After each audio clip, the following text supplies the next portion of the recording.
Well, hello and welcome to a Sunday Daily. And you see it already. We have some campaign features being featured.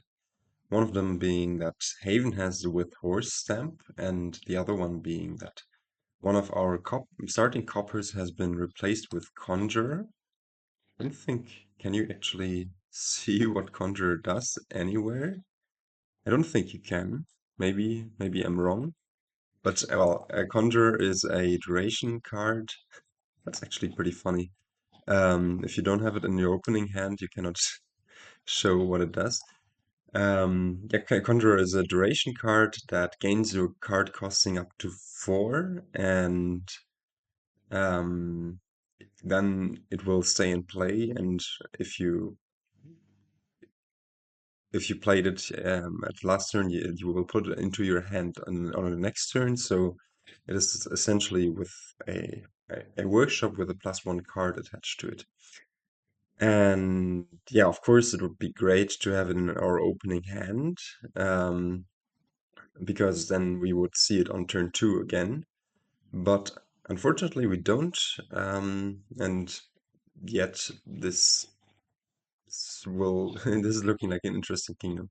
The with horse stamp is just that when we gain any havens, we will also gain a horse.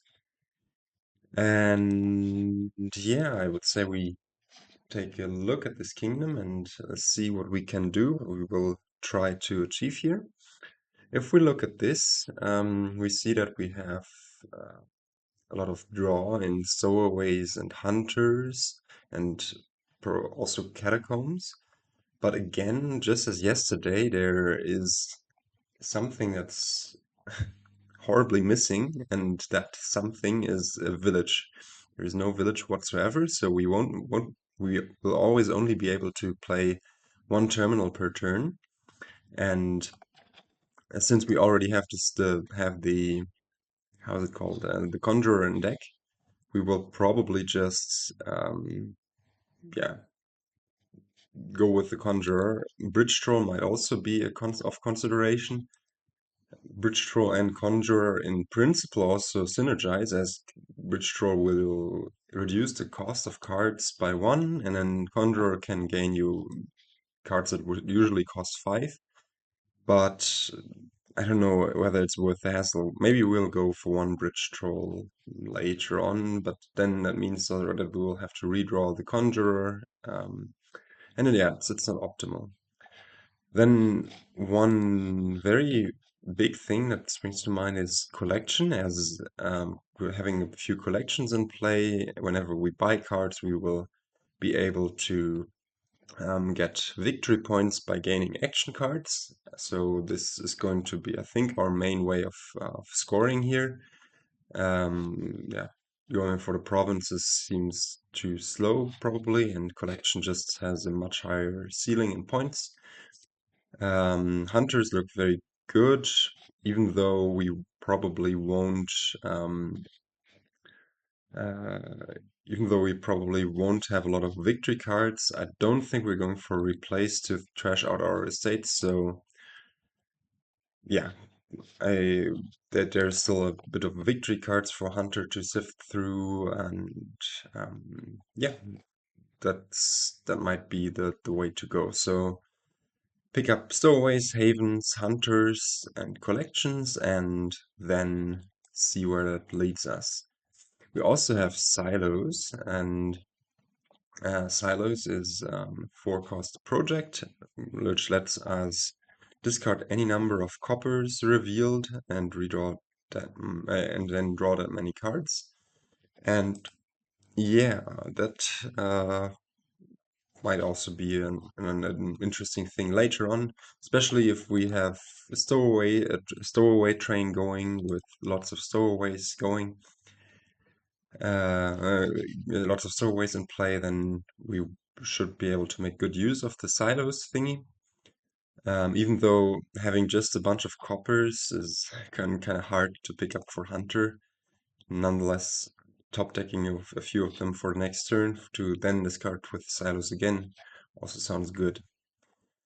Let's look at the kingdom plot. It looks a bit spiky. alt VP is very high due to collection being around. There's no village, as I said. Replace is really not great thinning. But yeah, tools, collection, bridge troll, to some extent also replace and courtier are ways to gain cards, so that's super high here.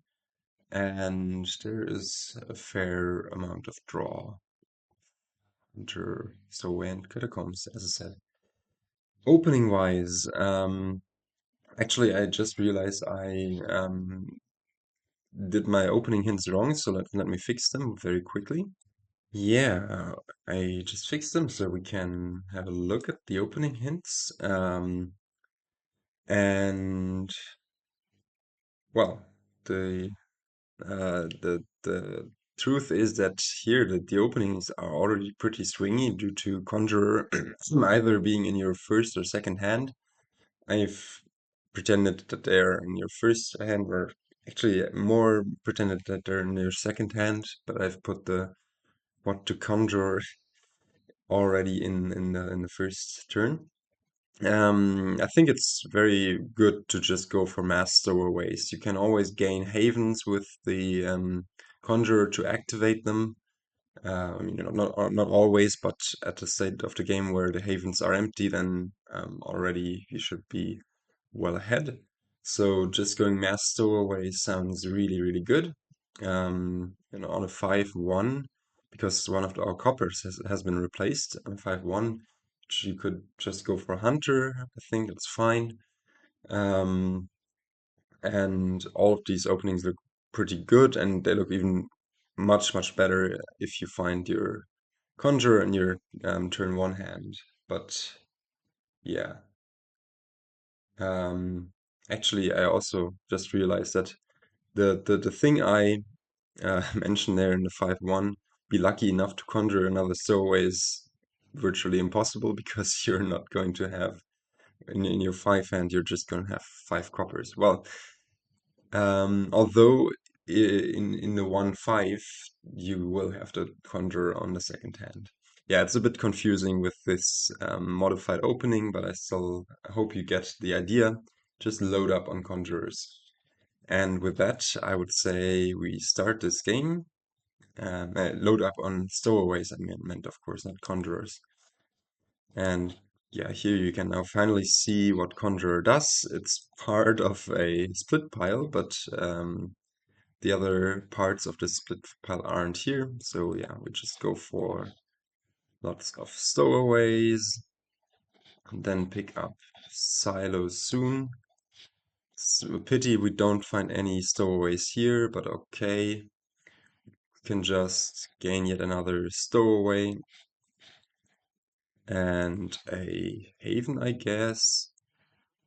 Um, and already we should be drawing a lot. I don't think we want to play this. We want to keep it for the next turn. Decline. And yeah, let's play the Haven first here. Probably put away a horse. Gain a stowaway and buy a collection. And the AI. Okay, we'll already has silos, already has a collection. It's all actually already doing pretty well. So quite scary actually. Ah, I should have played that Stowaway, but what can you do? I forgot we had the fourth one there. Yeah, we do want to find the collection if possible. Yeah, amazing. Um, so we gain this fourth stowaway and pick up, I guess, another collection and a haven while we're at it. Piles are getting already pretty low. But I think for us, what I like is that we have so much draw in principle. Like here, okay, we don't get the fourth stowaway in play, but get 3 in play and have 1 top decked. And here we can pick up Hunter Collection maybe. Could also think about silos, but yeah, I think I like Hunter Collection. We've also stashed away two cards on our havens. And here, if possible, I would like to activate one of the stowaways, but not possible apparently. Okay, but we get 5 in play, we have 5 down there, and I think we pick up another collection. Yeah, they are getting on the low side, but I'm not super scared of what AI is doing, as it doesn't have that much draw. It has one hunter, it has a few havens, and thus also horses. Let's not react this, as we have 5 in play. But yeah, I would say we have the better stuff going on. Yeah, here we just stash away copper, gain a haven. And once the havens are gone, I think we buy one here actually just to power up our collection a bit, as AI is so far ahead in points. And now we can go for double hunter, or hunter and silos. Mm, yeah, let's go for the hunter just to get ahead in points a bit more. I'm not all too scared about AI finishing or soaring ahead, but you never well, you never really know with how many horses AI still has in its deck. Okay, you can know it has 2 horses still in its deck, while we also have 2. But yeah, I guess we just draw a deck here. Stash. Oh, I shouldn't have played that horse. Of course, we could have just played the havens. But oh well, we can gain 8 tools, I guess. This is not a win yet, so we need to buy the bridge troll here. And yeah, actually maybe now it also makes sense anyways to switch around for bridge troll draw instead of bridge troll as the terminal instead of anything else. But yeah, we can get a hunter and now pick up the silos, I guess. And yeah, this is looking really good. Like we slowly pick up those hunters and get the draw up, while the I mean, okay, it's provincing, but what is that achieving? It's like 6 points compared to many points that we get. What is what is going on? Why did it automatically resolve those stowaways? That's that's so strange. Wow. Like it automatically resolved 2 of the stowaways, but not the other 3. What? I don't know. This is bizarre. I don't understand. Yeah, we can put this in hand. Amazing silos. But I mean, not amazing silos, but oh well. Draw here. We've top decked a hunter. Again, those havens we could have done better. We can just stash away. Are we gonna have another turn, or are we just gonna finish actually here? Let's see. If we play the bridge troll, for sure we will just be able to pile out either the hunters or no, the hunters not, the collections, right? Yeah. Um, nice, I guess. A bit anticlimactic. Um, also a bit of a small points differential. We could have scored much more had we um, had we gone for a bit longer, but yeah, what's the reason? If you can pick up the victory, you do pick up the victory. So Yeah, I don't know. I think the big difference was just stowaways. Stowaways are great here, especially with that Conjurer in hand every turn. Um, yeah, I can see this go 1 or 2 turns faster just with having the Conjurer in your opening hand already. But yeah, I don't know what else to tell you. This was fun. This was fast, 11 turns, and I will try to catch you in the next one. Goodbye.